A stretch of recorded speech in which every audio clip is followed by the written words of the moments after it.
Federal Minister Stuart Robert is facing mounting pressure to quit over a trip to China in support of a Liberal donor. And the focus on his fundraising has sharpened. The ABC has been told the Gold Coast MP routinely used his ministerial office for fundraising events. Here's political editor Chris Uhlmann.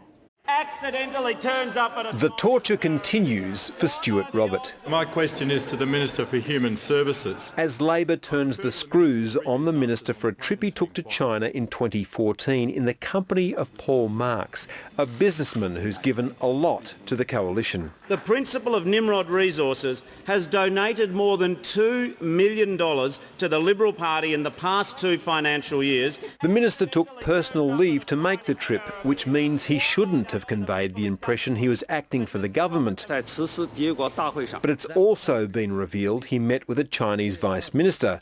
Labor says that's a clear breach of ministerial guidelines. Is the report already underway, Mr Parkinson? The Prime Minister's asked the head of his department to investigate the trip. Proper accountability and transparency is very important, and we're undertaking that.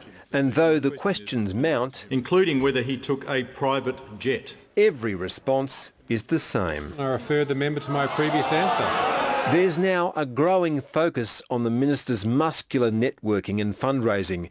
News Limited published this photo of a 2013 meeting in his office with a Chinese billionaire who showed his gratitude by distributing $250,000 worth of Rolex watches, which had to be returned. How many Rolexes has a minister received, to your knowledge? I have no idea. And the ABC has confirmed that this notorious heated exchange in 2013 with the then opposition leader's chief of staff was sparked by Mr Robert insisting Tony Abbott sign a tie to give to Paul Marks. The ABC has been told that Mr Robert has routinely used his ministerial office for fundraising events.